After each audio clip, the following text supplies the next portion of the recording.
Bom dia, meus amados irmãos, minhas amadas irmãs. É com prazer e com muita alegria que eu os cumprimento a todos e juntos, através deste lugar tão lindo, o meu predileto para gravar as lições, em cima deste lago maravilhoso, o Lago Serra da Mesa, aqui no estado de Goiás, é onde nós podemos praticamente nos abraçarmos através do estudo de mais uma lição da Escola Sabatina. Gostaria antes de convidá-los para uma palavra de oração. Santo Deus, muito obrigado pelas tuas bênçãos, pelo teu cuidado que tu tens tido por nós durante as nossas jornadas, na vida que tu nos tens permitido. Senhor Deus, ao abrirmos a tua palavra para estudarmos a tua lição, que possamos tirar lições práticas para as nossas vidas e um dia sermos contados na galeria dos campeões da fé. É o que te suplicamos, agradecidos em nome de Jesus. Amém. A lição de hoje, a lição de número 3 desse trimestre, uma questão de vida ou morte. Interessante. Provérbios capítulo 6, verso 23, nos diz o seguinte: o mandamento é lâmpada, e a instrução, luz, e as repreensões da disciplina são o caminho da vida. Passaremos alguns momentos dessa lição trabalhando em torno deste versículo 23 de Provérbios 6. Veremos que choques, impactos, dor, muitas vezes são inevitáveis para que Deus possa realmente alcançar resultado nas nossas vidas.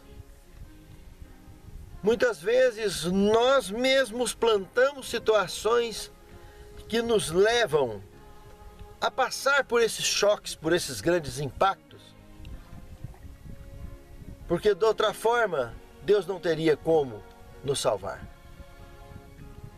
Ele chama por amor o tempo todo. Tudo isso poderia ser evitado se tão somente ouvíssemos por amor. Mas lamentavelmente, muitas vezes mergulhamos em caminhos e desejamos profundamente ir até o fim para ver no que vai dar. E vai dar em choque, vai dar impacto, vai dar dor. Porque Deus nos ama tanto que se o único caminho que for para nos salvar a dor, Ele trará a dor e nos salvará, porque Ele é amor. Por isso, uma questão de vida ou morte estaremos analisando no decorrer da lição. Segundo tema, a lei em nossa vida.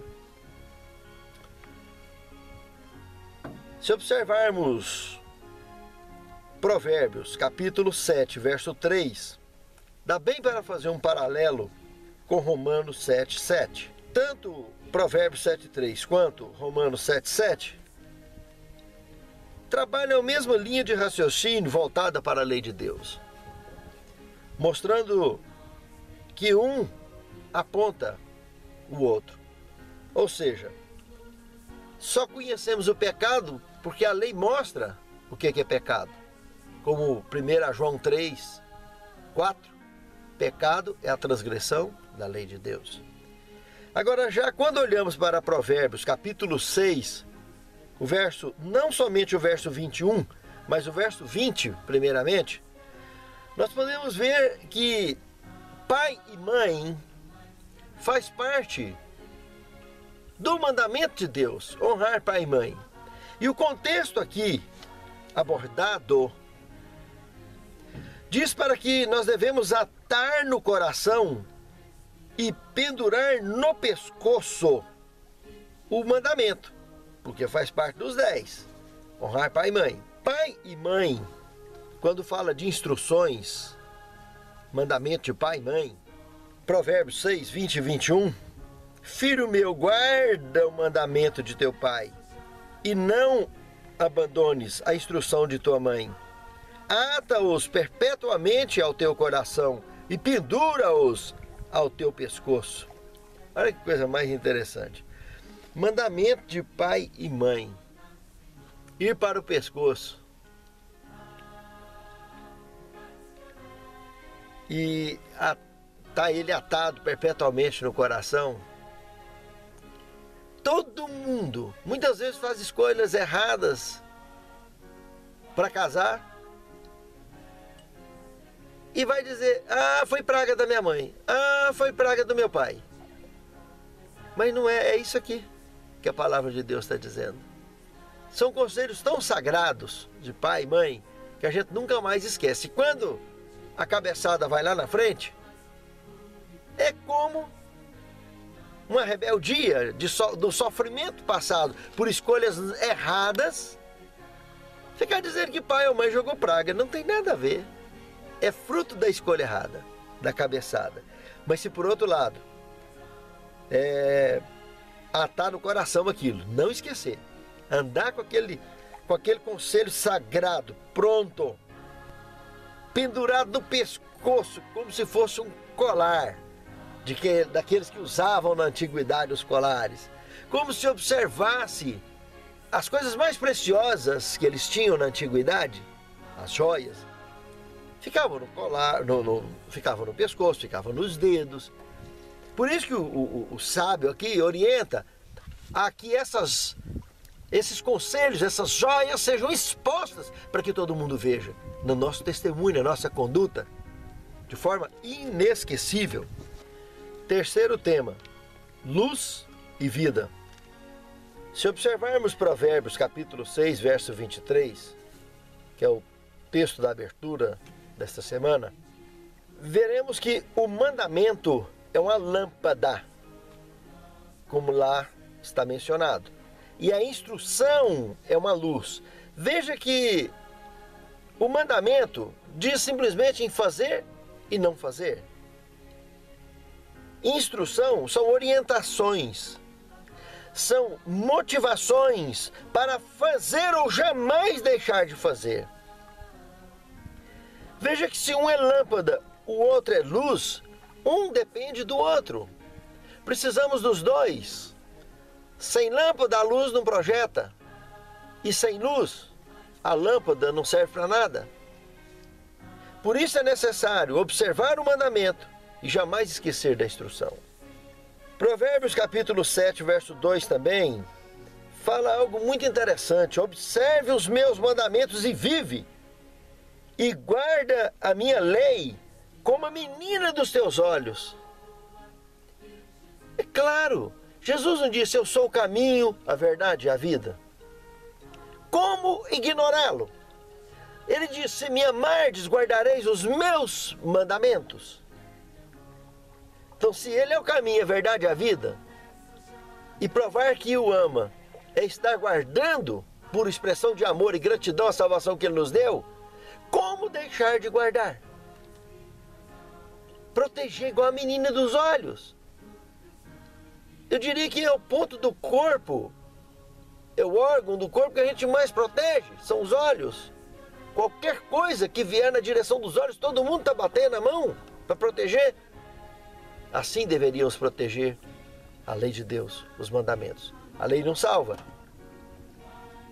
mas é o caminho, é a instrução, é a luz, é a vida, expressada através de conselhos sagrados, do que deve, do que não deve, do que pode, do que não pode, do que é sensato, do que não é, do que é correto, do que não é, e vinculados à fé, ao amor e à graça, vinculados aos princípios divinos, com certeza encontraremos a maneira correta de andar nos caminhos de Deus. Guardar os mandamentos é apenas uma expressão de gratidão à salvação que Ele nos deu. Quarto tema, lutando contra a tentação. Ainda trabalhando o verso 23 de Provérbios 6, ao entrarmos no verso 24, podemos notar que o verso 23 de Provérbios, que nós já estudamos, é a base para entendermos todo o contexto da lei de Deus. Não importa qual tipo de pecado. Mas aqui no verso 24 de Provérbios, ele ilustra mais um outro tipo de pecado, que o fato de admitirmos a instrução e a lei como luz e lâmpada. Olha quando ele entra aqui na questão do adultério, o que ele comenta? Ele expressa com clareza que é uma alusão direta contra as lisonjas de pessoas adúlteras, com uma língua sempre afiada para seduzir e derrubar. Pessoas que têm espírito de prostituição, espírito de sedução. Por isso também Jesus disse, orar sem cessar. Observe esse contexto e fiquem atentos à palavra do Senhor. Quinto tema, não furtarás, outro mandamento. Assim como no caso anterior do adultério, são pecados independentes. E independentes da causa, terão seus efeitos naturais colhidos. Se observarmos o verso 30 e 31 de Provérbios, capítulo 6, vamos observar, olha o verso 30. Comenta claramente sobre uma velha questão, que é o inevitável desprezo, mesmo daqueles que roubam para matar a fome.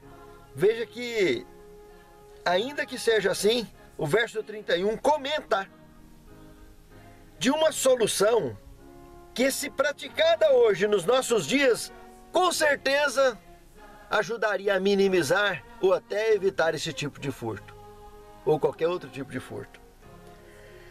Ali nesse verso, o verso 31 comenta que o indivíduo, ele pagaria 7 vezes mais em forma de repreensão por ter furtado, ainda que para matar a fome.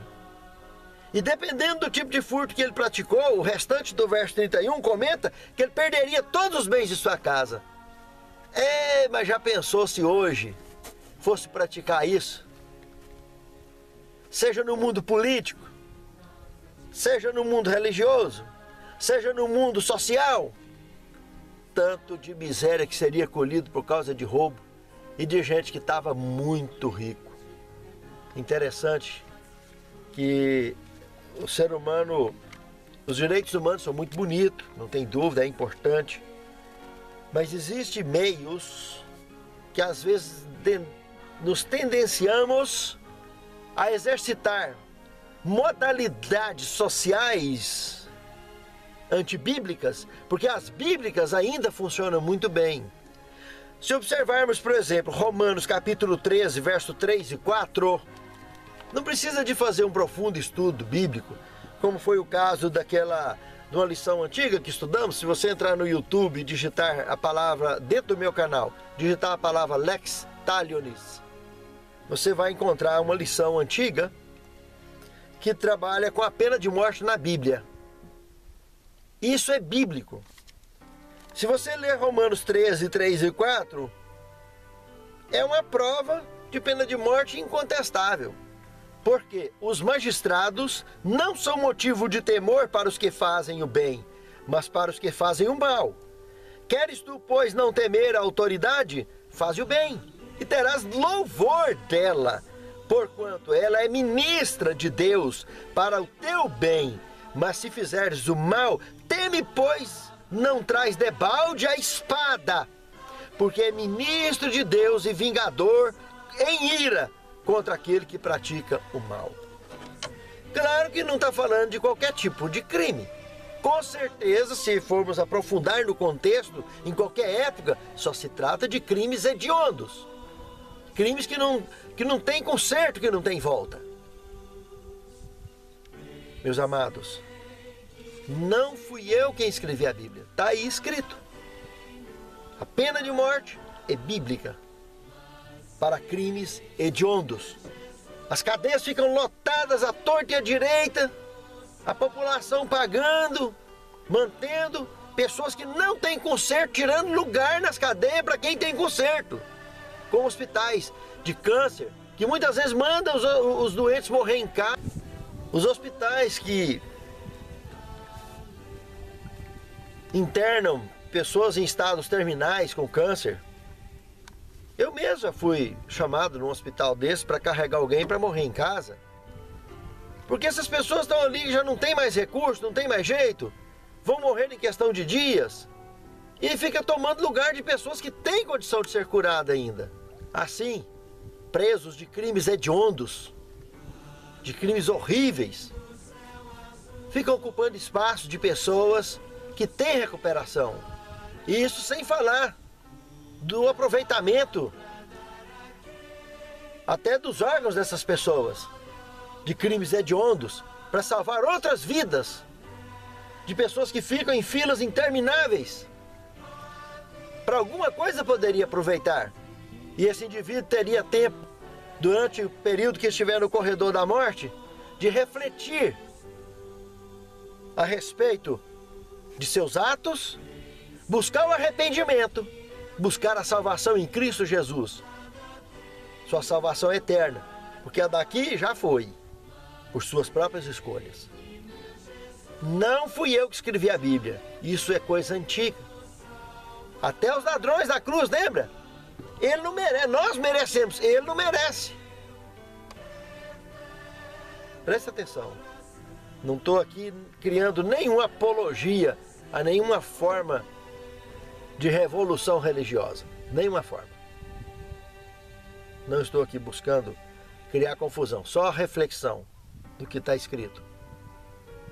Porque muitas vezes tomamos direções que parecem ser melhor, mas a prática lá é bem diferente. Dê uma analisada nessa lição antiga, que teremos uma fartura de documentação bíblica para isso. Mas então, o que nós vimos na lição, não furtarás. Crime nenhum justifica, pecado nenhum justifica. O crime não vale a pena, o pecado não vale a pena. Sexto tema, ameaça de morte. Veja que Provérbios capítulo 7, verso 22 e 23, volta a comentar sobre a questão de seguirmos alguém com natureza, com instinto de prostituição. Não importa se é do sexo masculino, se é do sexo feminino. Por aquele ranço pecaminoso, queremos seguir. E o caminho daqueles, o que diz aqui esse contexto de Provérbios, que o caminho deles, as câmaras da morte e a sepultura é a residência deles. É caminhar para a morte comum e o pior de tudo, caminhar para a morte eterna. As gavetas de colocar os caixões é a casinha daqueles caras. Esses que gostam, que têm prazer na prostituição, tanto homem quanto mulher. É caminhar para as câmaras da morte. Sétimo tema, quem for fiel até o fim será salvo. Um texto de Testemunhos para a Igreja, página 495 do volume 4. Satanás oferece aos homens os reinos do mundo se lhes concederem a supremacia. Muitos fazem isso e perdem o céu. Antes morrer do que pecar. É melhor passar necessidade do que defraudar. Melhor passar fome do que mentir. Meus amados, que essa seja a nossa decisão. De não nos abalarmos nem para a direita e nem para a esquerda. De abraçarmos a palavra, o conselho, a orientação do Senhor e andar com retidão nos caminhos de Deus, orando em espírito e em verdade, servindo ao Senhor. Querido Senhor, nosso Deus e nosso Pai, santifica-nos, Senhor, em Tua palavra, porque a Tua palavra é a verdade, Senhor. Liberta-nos do pecado e capacita-nos a sermos vitoriosos no dia a dia, nessa jornada, nessa luta, neste conflito que vivemos, nos dias em que vivemos. Prepare-nos para o Teu reino. Prepare-nos para receber o Teu Filho nas nuvens do céu, para que todos nós, os nossos lares aqui representados, possamos ser contados entre aqueles que marcharão para dentro dos portais da Cidade Santa. É o que te pedimos agradecidos, em nome de Jesus. Amém, Senhor. Além do céu azul.